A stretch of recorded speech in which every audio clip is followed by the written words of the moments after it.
নিয়ে ভাবছেন আমার তো বয়স হয়ে গেল, যাওয়ার সময় হয়ে গেল, আর কতদিন বাঁচবো। ভুল ভাবছেন বন্ধু, ভুল ভাবছেন। বরং ভাবুন যে কদিন বেঁচে আছি যেন হেসে খেলে এই জীবনটা এনজয় করতে পারি। নিজেকে বিন্দাস রাখতে হবে, নিজেকে হাসি খুশি রাখতে হবে। বয়স একটা সংখ্যা মাত্র, আর কিছু না। এই যে 50, 60, 70, 80 এই বয়সগুলো না শুধুমাত্র একটা সংখ্যা, আর কিছু না। তাই মনের জোর বাড়ান, নিজেকে স্ট্রং রাখুন, নিজেকে মোটিভেট করুন, নিজেকে আনন্দে ভরিয়ে রাখার চেষ্টা করুন। মাঝে মধ্যে একটু প্রকৃতির সাথে মেশার চেষ্টা করুন। যেখানে ছোটো ছোটো বাচ্চারা খেলা করছে বসে দেখুন, মন ভালো থাকবে।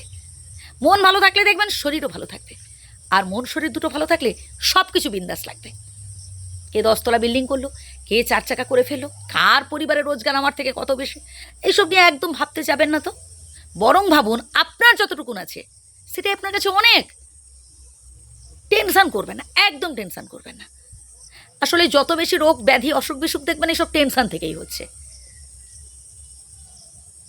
বিধাতাকে ধন্যবাদ দিন যে আসলে আপনি দুটো হাত দুটো পা অক্ষত অবস্থায় পেয়েছেন। আলু সেদ্ধ ভাত হলেও নিজে কর্ম করে খেতে পাচ্ছেন। যাদের সেই সামর্থ্যটুকু নেই, ভাবুন না তাদের কথা। কাছাকাছি কোনো বাস স্ট্যান্ডে যান বা রেল স্টেশনে যান, এমন বহু মানুষ দেখতে পাবেন কার হাত নেই, কার পা নেই, কোনো বেলা আহার জুটছে তো কোনো বেলা জুটছে না। পারলে তাদের কথাটুকু ভাবুন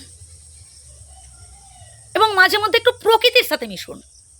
কিছু না হলেও অন্তত মাঠ বা আশেপাশে যেখানে ছোটো ছোটো বাচ্চারা খেলা করছে গিয়ে বসুন, দেখুন, মন ভালো থাকবে।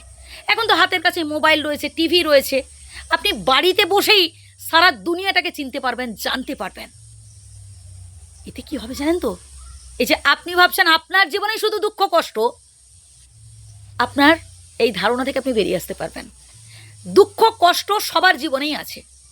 যত বেশি আপনি দুঃখ কষ্টগুলোকে হাসি মুখে গ্রহণ করতে পারবেন, তত বেশি জীবনে সুখী হতে পারবেন। সমস্যা দেখে ভয় পেয়ে পালিয়ে এলে চলবে না, সাহসের সহিত সমস্যার মুখোমুখি হতে হবে। আর সমস্যা বলুন, বিপদ আপদ বলুন, এরা কখনো একা আসে না, এরা আরও কিছু সমস্যাকে সাথে করে নিয়ে আসে। তাই একেবারে প্রথম স্টেপেই সাহস থাকা দরকার। সাহসের সহিত সমস্যার মুখোমুখি হন। কঠোর পরিশ্রম করে সব কিছু আমাদের অ্যাচিভ করতে হবে। অধিক ভরসা, অধিক বিশ্বাস নিজের থেকে বেশি কাউকে নয়। হ্যাঁ, স্বয়ং বিধাতাকে করুন, কিন্তু যেই মানুষটাকে আপনি নিজের থেকে অধিক বিশ্বাস করে ফেলবেন, পরবর্তীকালে দেখবেন সেই মানুষটাই আপনার সাথে বিশ্বাসঘাতকতা করছে। নিজেকে কখনো দুর্বল ভাববেন না, নিজেকে কখনো তুচ্ছ ভাববেন না। আপনি আপনার কাছে সেরা, আপনি আপনার কাছে ভীষণ স্ট্রং। হ্যাঁ বন্ধু, অনেকের কাছে কথাগুলো শুনতে হয়তো হাস্যকর মনে হতে পারে, সরি, বাট এটাই বাস্তব।